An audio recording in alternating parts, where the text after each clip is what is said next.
창세기 50장 15절로 21절입니다.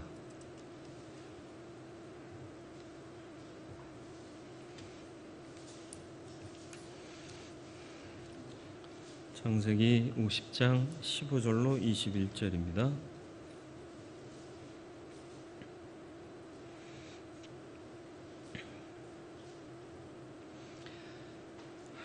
제가 한 절, 여러분이 한 절 교독하겠습니다.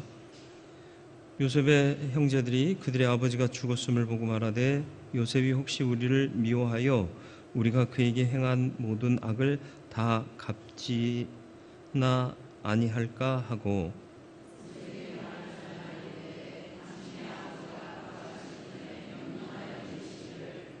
너희는 이같이 요셉에게 이르라 내 형들이 내게 악을 행하였을지라도 이제 바라건대 그들의 허물과 죄를 용서하라 하셨나니 당신 아버지의 하나님의 종들인 우리 죄를 이제 용서하소서 하매 요셉이 그들이 그에게 하는 말을 들을 때 울었더라.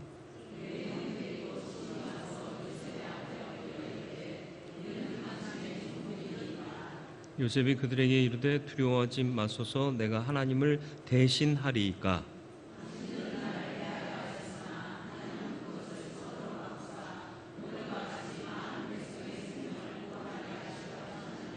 같이 읽습니다. 당신들은 두려워하지 마소서 내가 당신들과 당신들의 자녀를 기르리이다 하고 그들을 간곡한 말로 위로하였더라. 아멘. 주님, 오후 시간에도 말씀 듣기 원하고 예배함이 마땅한 줄 알아 이 자리에 모인 성도들을 복되게 하시며 하나님의 말씀이 들려지게 하시고 들려진 말씀이 가슴에까지 그리고 그 가슴에 있는 말씀이 삶을 주장하여 삶이 변화되고 행동이 변화되고 우리의 인격이 변화되는 변화의 역사 그리고 세상이 우리로 말미암아 좀 더 좋아지는 그런 은혜도 있게 하여 주옵소서. 예수님의 이름으로 기도드리옵나이다. 아멘.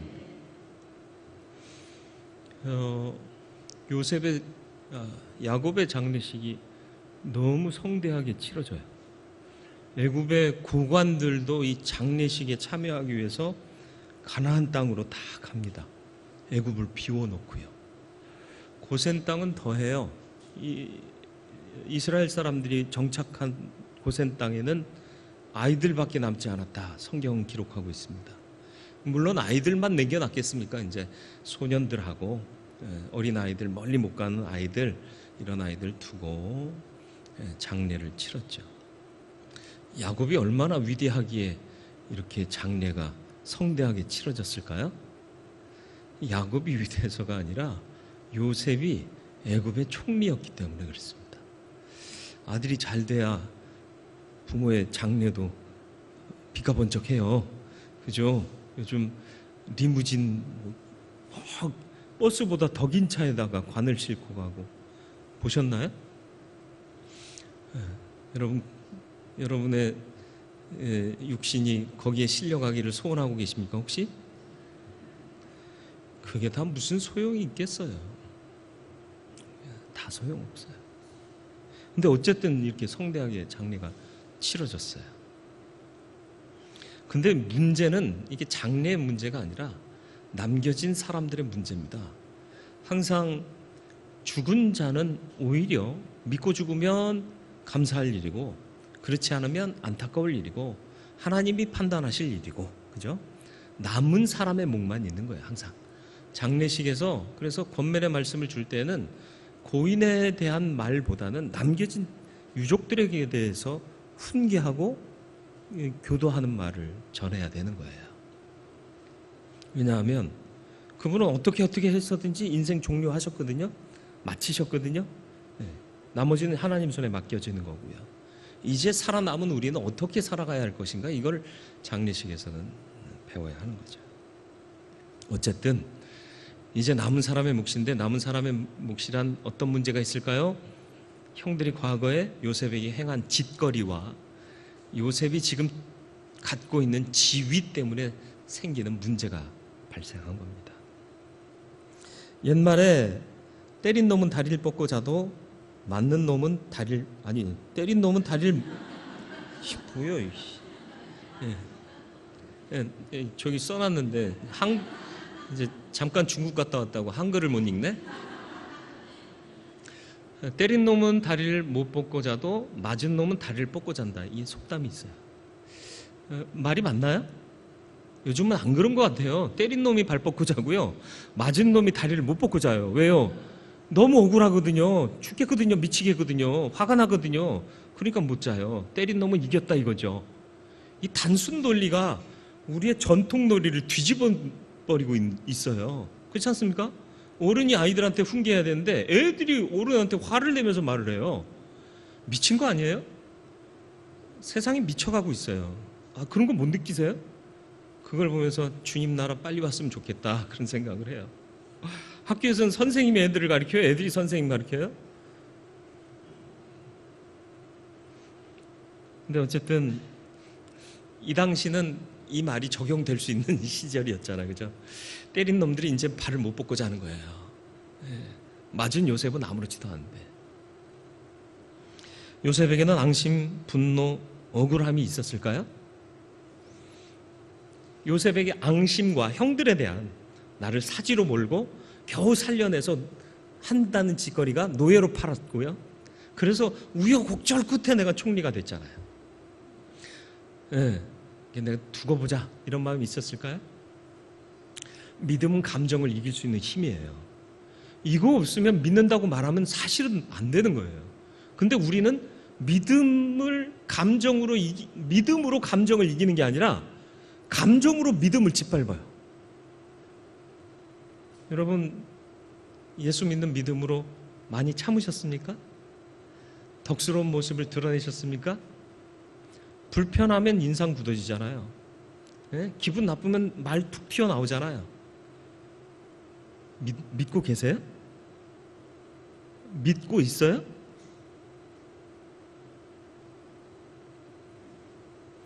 그런 목사님은 잘 믿고 계세요? 이러고 싶죠. 그러지 말자고요. 항상 주시는 말씀은 나한테 적용하세요. 나는 잘하고 있는가? 나는 나를 돌아봐요. 각기 자기를 돌아보고. 요셉에게는 앙심, 분노, 억울함 없었어요. 왜요? 하나님 믿으니까요. 이게 믿는 사람의 전형적인 모습이어야 되는 거예요. 요셉은 특별한 사람이라 그랬을까요? 종의 형편으로 살고 있었더라면, 만약에 요셉이 총리가 안 되고 종으로 살고 있었더라면 형제들에 대한 원망과 이 분노와 억울함의 심정이 있었을까요? 없었을까요? 여전히 없었을 거예요. 왜요? 종으로 살고 있었어도 요셉은 하나님을 믿었기 때문에. 그죠? 그러니까 감옥에 갇혀서도 죄수의 입장에서도 성실하게 일하니까 감옥을 맡은 사람이, 감옥 감독관이 너 일 다 맡아서 해 하고 위임해 주잖아요. 그러니까 어디 있거나 이 사람은 원망, 불평, 시비가 없었던 사람인 거라. 이야, 대단하죠. 믿음은 사랑이에요. 믿음은 하나님의 가치로 인간적이고 세상적인 가치를 극복하는 힘이에요. 여러분 그 믿음의 힘을 발휘하고 계십니까? 너무 소중해서 꼭 잘 모셔두고만 계세요? 믿음은 발휘해야 돼요. 선용해야 돼요. 그래야 더 채워지는 법이에요. 우물물을 안 끼자고 다 덮어두면 어떻게 돼요? 이끼 끼고 더러워지고 썩어져요. 자꾸 퍼내야 새로운 물이 들어와요. 그래서 계속 마실 수 있는 거예요. 믿음은 사랑이고요. 믿음은 신뢰입니다. 같은 동의어예요. 동의어예요. 이게 주는 것은요, 믿음, 사랑, 신뢰가 주는 감정은요, 불안이 아니라 평안입니다. 주님께서 우리에게 주시고자 하는 게 재앙이 아니라 평안이라 말씀하셨잖아요. 믿으면 평안을 주신다는 거예요. 믿으면 그 평안을 누리는 거예요. 내가 사랑받고 있으면 마음이 평안한 거예요. 못 받으니까 이상해지는 거예요. 거울도 안 봐요. 사랑받는 사람이 거울 더 잘 봐요. 거울도 안 보는 여자, 외로운 여자, 우우우우 오늘 밤 뭐 그런 노래도 있잖아요. 오죽하면 거울도 안 보겠냐고. 끝난 거예요, 끝난 거. 예? 사랑하세요. 남이 나를 사랑 안 해주면 내가 나를 사랑하시고 하나님이 나를 사랑하심을 믿으세요. 자꾸 거울 보세요, 거울 보세요. 예. 그리고 자꾸 자기를 깨끗하게 하세요. 몸도 자주 씻으시고 양치도 자주 하시고, 그리고 영혼의 몸도 자꾸 씻으시고요. 왜냐하면 자꾸 묻잖아요. 자꾸 끼잖아요. 예? 나이 들수록 다 귀찮아지지만 나이 들수록 더 깔끔하게 하고 사셔야 돼요. 예? 젊을 때는 그래도 이상하게 이를 한 3일 안 닦아도 냄새가 별로 안 나요. 젊은 애들은요, 희한해요. 근데 나이 먹으면요, 1시간만 지나도 입에서 냄새가 나요. 아세요? 왜 그러셨을까? 하나님이 만드셨는데, 그죠? 예. 늙어지는 이유가 다 있다니까요. 늙어지면 오히려 부지런지라고 그런 모든 신진대사가 느슨해지면서 냄새나게 하는 거예요. 자꾸 더 씻으라고. 그러니까 나이가 들수록 자기를 더 돌보라는 얘기예요. 몸만 씻으라는 얘기가 아니라. 그리고 제가 지금 노안이 왔는데 시력도 더 나빠졌더라고 보니까. 왜 그래요? 너무 세밀하게 보지 말라는 거예요. 나이 들수록 그냥 둘이 뭉실하게 보라는 거예요. 뭘 그렇게 까칠하게 봐. 안 보이면 보지 마. 그걸 뭘 보려고 해가면서 이거 봐, 이거 봐, 이거 봐. 내가 뭘 했어? 이거잖아. 이건 애들이나 하는 짓이에요. 초딩생이나. 그냥 봐도 못 본 척하고. 예? 아, 잘됐다. 수고했다. 그러면 되는 거지. 뭘 이랬네 저랬네 그러냐고요. 뭐 하다가 이 얘기를 했대? 사랑, 믿음,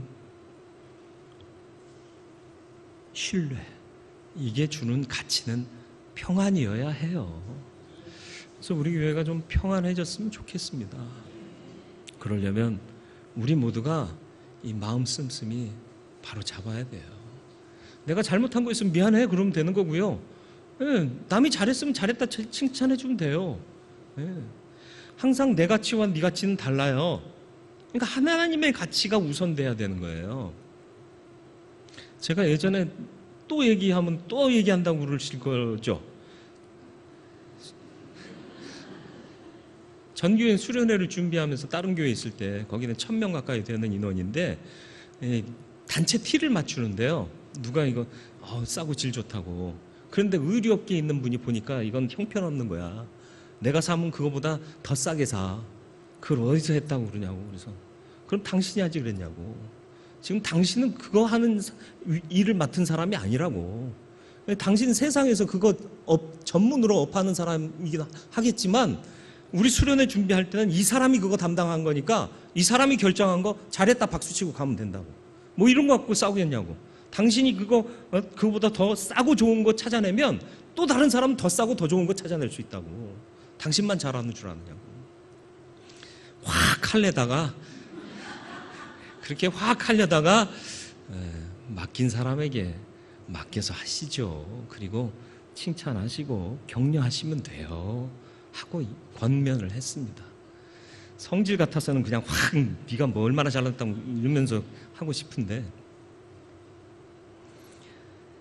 사랑해야 돼요. 그리고 믿어야 되고 신뢰해야 되고 그러면 평안이 와요. 근데 이게 없으면 평안이 없어요. 요한일서 4장 18절 말씀 한번 같이 읽습니다. 사랑 안에 두려움이 없고 온전한 사랑이 두려움을 내어 쫓나니 두려움에는 형벌이 있음이라 두려워하는 자는 사랑 안에서 온전히 이루지 못하였느니라. 아멘. 우리가 주일 성도의 교제할 때 나누는 인사가 뭐죠? 샬롬, 평강입니다. 세상에서 맛볼 수 없는 평강을 믿음 안에서 나누자고 샬롬하고 인사하라고 그러고요. 샬롬하고 인사하라고 그랬는데 평화하세요, 평강하세요 하면서 인사하면서 몇몇 분들이 인상을 쓰고 인사를 하시더라고. 그래서 웃는 낯으로 앞에 옆에 분들에게 샬롬하고 인사합시다. 그래서 웃는 낯이라는 멘트를 넣은 거예요. 나도 모르는 사이에 우리는 인상이 자꾸 찌그러져요. 네. 그러니까 자꾸 거울 보셔야 된다니까요. 거울도 안 보면 안 돼요. 우.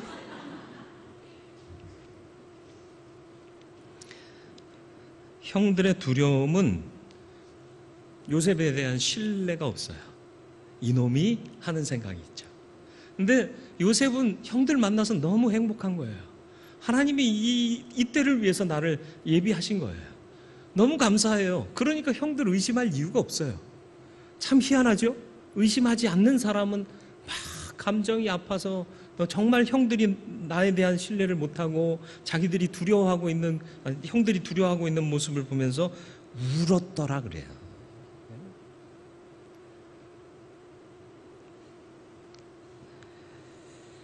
요셉과 형들의 결정적인 차이가 여기에 있습니다. 하나님 사랑하고 그 사랑이 내 안에 가득 차면요, 두려움을 내어쫓습니다. 누가 나를 배반할까 두려워하는 사람 참 많아요. 목사들 중에도요, 담임 목사가 부목사가 자기를 배반할까 두려워하는 사람 참 많습니다. 제가 금요일 때 간증했잖아요. 담임 목사가 명령하는 거니까 먹어! 내가 못 먹는 거 먹으라고 한 인간도 있었어요.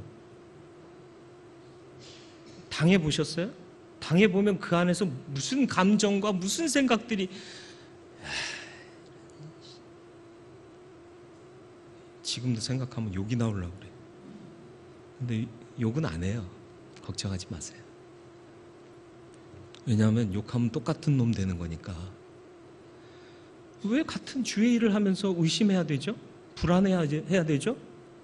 내 동역자로 못 믿으니까 그래요. 사랑 못하니까 그러는 거예요. 사랑하고 믿고 신뢰하면 평안한 거예요. 요셉은 최악의 상황을 최선의 상황으로 바꿔냈습니다. 최악의 상황은 무엇이었을까요? 형제끼리 그러면 안 돼요. 배가 다른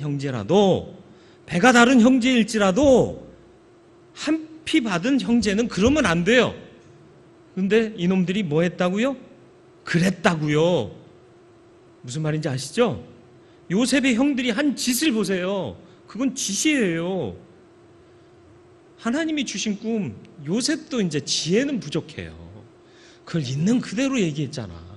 그러니까 형들이 들으니까 기분 나쁘지. 근데 기분 나쁘다고 애를 죽여요?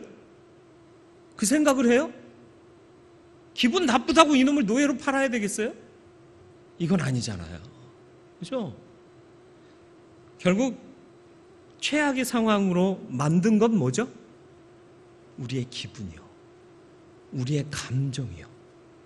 이게 앞서니까요, 별것 아니에요. 야, 웃기지 마 임마 하고 웃어 넘길 수도 있고요, 다음부터 그런 소리 하지 마 임마 하고 정색을 하며 훈계할 수도 있어요.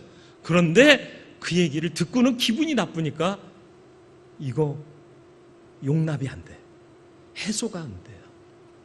첫 인류 다음 세대인 가인과 아벨의 관계 아시나요? 왜 가인은 아벨을 죽였을까요? 기분이 상했어요.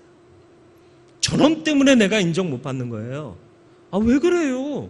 저는 저대로 인정받고 나는 나대로 인정받으면 되는데 내가 못한 게 있으면 하나님 잘못했어요. 내가 못하는 거 이제 하나님께서 채워주셔서 잘하게 해주세요. 회개하고 하나님 잘 붙들면 되는 거예요. 자꾸 비교하고 감정이 상하니까 이게 돌이킬 수 없는 최악의 상황으로까지 내딛더라라는 거예요. 지금 멈추세요. 감정이 북받쳐 계세요? 멈추세요. 그만 가세요. 더 가면 안 돼요. 더 가면 최악입니다. 그래서 좋을 거 없어요. 뒤끝없다, 그런 얘기 하지 말라고 그랬잖아요. 난 그래도 뒤끝은 없잖아. 그럼 앞끝은 어떻게 할 거냐고. 앞끝 때문에 이미 상처받은 놈은 어떻게 하라고. 그러니까 앞끝도 없고 뒤끝도 없는 게 최고예요. 제가 웬만하면 말 안 하고 다니는 거 아시죠? 네. 네, 우리 같이 여행하면서도 별말 안 했어요. 계속 생각만 했어요. 무슨 생각했을까요? 여러 가지 생각 많이 했어요. 야, 하나님이 창조하신 이 자연 정말 위대하구나. 사람이 위대한 줄 알았더니 하나님이 위대하시구나. 그걸 발견했고요. 야, 우리가 선교의 마인드를 갖고 두루 살피지 못한 데도 있구나. 이런 걸 많이 발견했어요. 복음 들어가야 할 곳이 있구나. 패배감과 좌절감에 사로잡혀 있는 영혼들이 있구나. 생각만 하고 말 안 하니까 좋더라고요. 근데 같이 다니신 분들이 좀 답답하시긴 했을 거야. 그죠? 얘기를 해야 무슨 생각을 하고 있는지 알고 그럴 텐데. 어쨌든 중요한 것은 최악의 상황을 만드는 감정과 기분을 제어할 줄 알아야 돼요. 육체의 정욕을 제어하라. 그 말씀이 다른 게 아니에요. 이겁니다. 자존심, 미움, 시기, 질투, 서열의식, 이런 것들이 우리의 감정에 우선 작용하잖아요. 그죠? 칭찬, 격려, 화해, 용서, 사랑, 이해, 용납, 이런 게 먼저 작용 안 해요. 그죠? 먼저 작용 안 하는 것을 우리는 힘써 작용케 해야 되는 거고요. 먼저 작용하려는 것을 제어할 줄 알아야 되는 게 믿음의 사람인 겁니다. 죽이려고 했죠. 차선책으로 노예로 팔았습니다. 몇 살 때? 17세가 못 되었을 때. 제가 17살 때는 다 큰 줄 알았었어요. 근데 지금 17살짜리 보니까 너 이건 젖비린내가 아직도 나. 근데 지들은 잘났다고 그러고 다니고 있고, 그죠? 근데 이 아이를 17세가 안 된 이 소년 요셉을 노예로 파는 거예요. 그리고는 아버지한테는 거짓말하고, 그리고는 다시 만나는 그 세월까지 어떻게 살았어요? 우리가 판 요셉은 어떻게 잘 지내고 있나? 밥이라도 먹었나? 살아는 있을까? 이런 마음 가졌을까요? 안 가졌던 거예요. 태연자격하게 산 거예요. 때린 놈이 발 뻗고 잔 거예요. 역지사지가 없으면 사람 아닙니다. 역지사지해야 돼요. 내가 실수해서 잘못한 것도 자꾸 마음에 걸려야 돼요. 그게 양심이 작용하고 있는 거예요. 남을 나처럼 사랑하는 것이 기독교의 가치예요. 그거 온전히 못하더라도 적어도 역지사지만큼은 하고 살아야 된다. 마태복음 22장 37절로 40절 말씀에 보면 예수께서 이르시되 내 마음을 다하고 목숨을 다하고 뜻을 다하여 주 너의 하나님을 사랑하라 하셨으니 이것이 크고 첫째 되는 계명이요 둘째도 그와 같으니 다를 바 없다. 같은 가치다. 그게 뭐냐? 내 이웃을 내 자신같이 사랑하라 하셨으니 이 두 계명이 온 율법과 선지자의 강령이니라. 어떻게 하라고요? 하나님 사랑하라.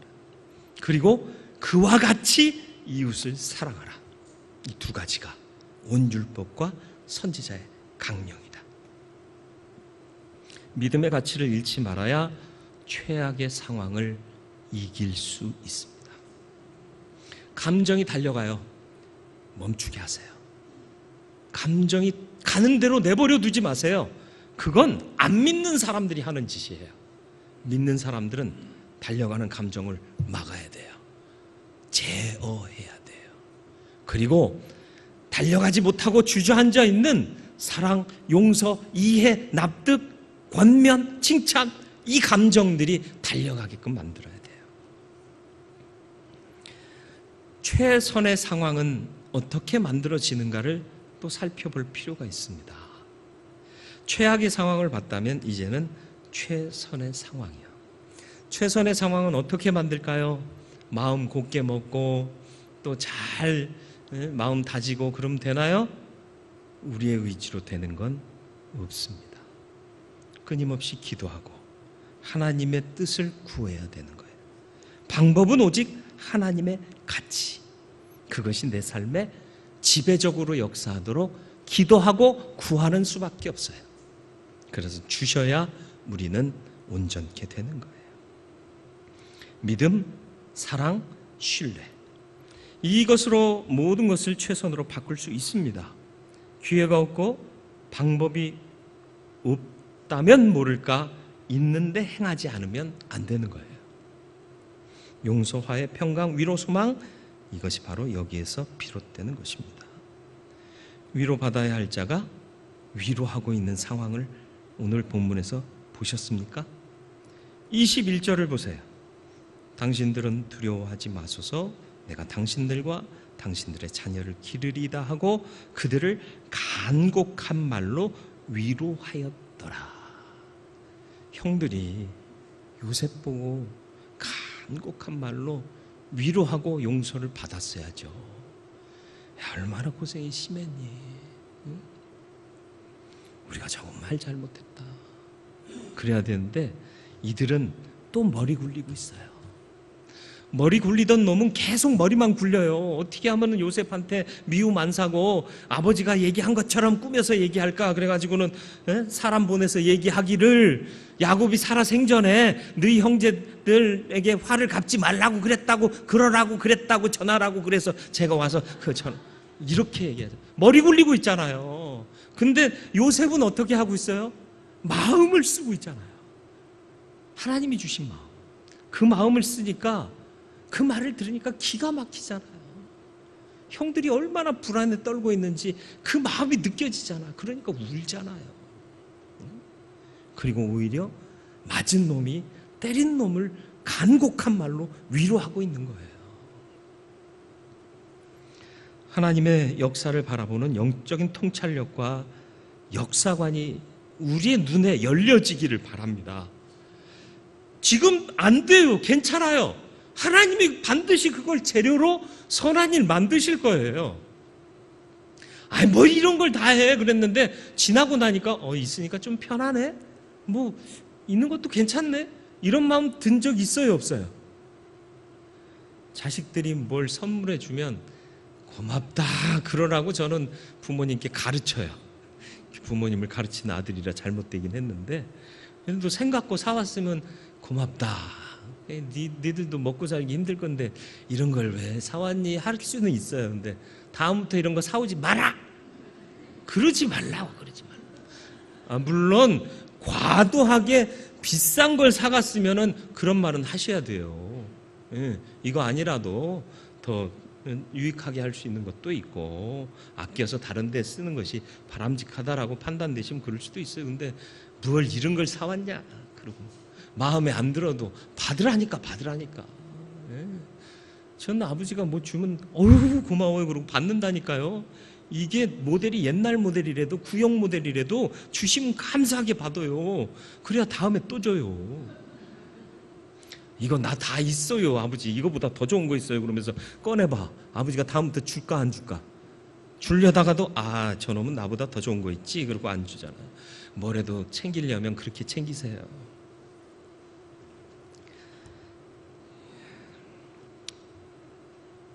다 좋아 보이진 않아요. 근데 살다 보면 좋아져요. 에이 뭐 이런 걸 꼭 해야 돼? 한데 해놓으면 좋아요. 못 해놓은 게 문제인 것 같아요. 그렇지 않습니까? 그리고 이거 쓰면 얼마나 쓴다고 이걸 해? 아니요, 그래도 해야 돼요. 손해보더라도 해야 되고요.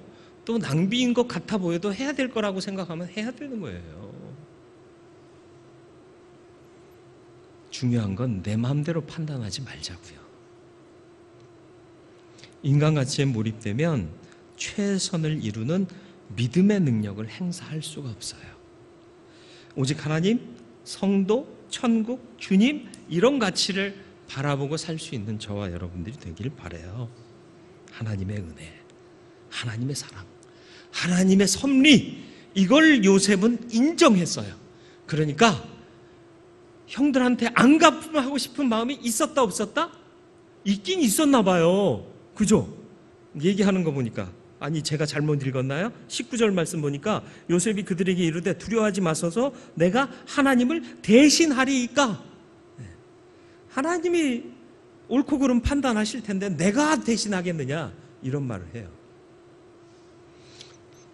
그런데 요즘은 하나님을 대신하는 사람들이 너무 많아져가지고 힘들어요.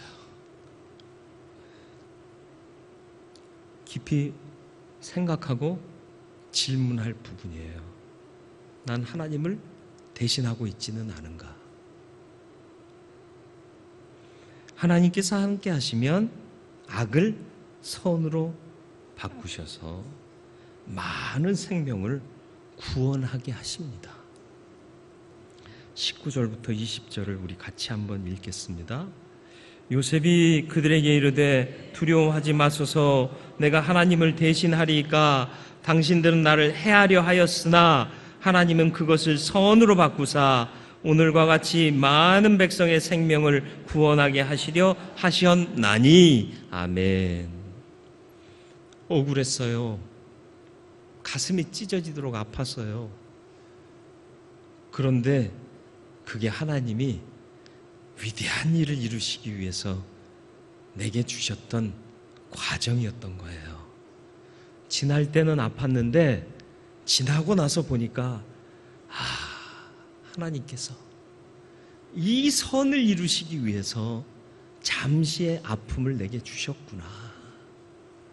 많은 사람을 살리기 위해서 나를 사지로 먼저 내모셨었구나. 그리고 나를 죽게 하신 것이 아니라 살리시고 건지시고 은혜 주셔서 역사하신 대로 계획하시고 섭리하신 대로 나를 세우셔서 오늘의 이 모든 많은 사람들의 생명을 구원하게 하셨구나. 이스라엘 백성만 구원받았나요? 이때? 아니요. 애굽 주변에 있는 주변국들도 이 요셉의 정책으로 인해서 굶어 죽지 않았어요.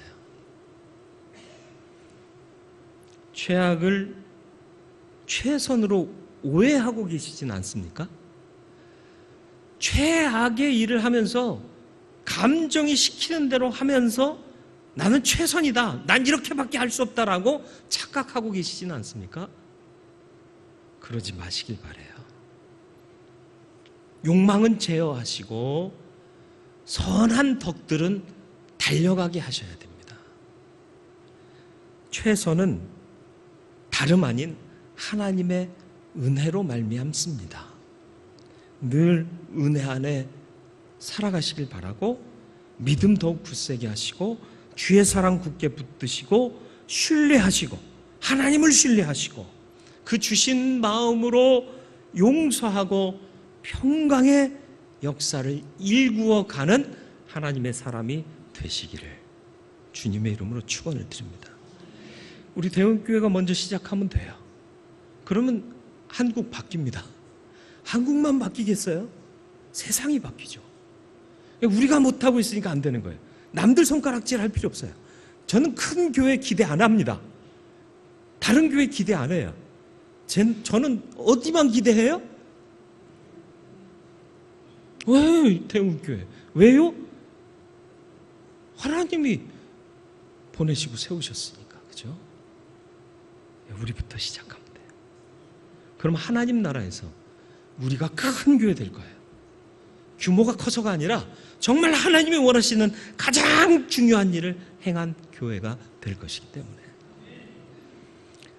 최악을 최선으로 바꾸는 믿음의 사람, 거룩한 성도 되시기를 주님의 이름으로 축원을 드립니다.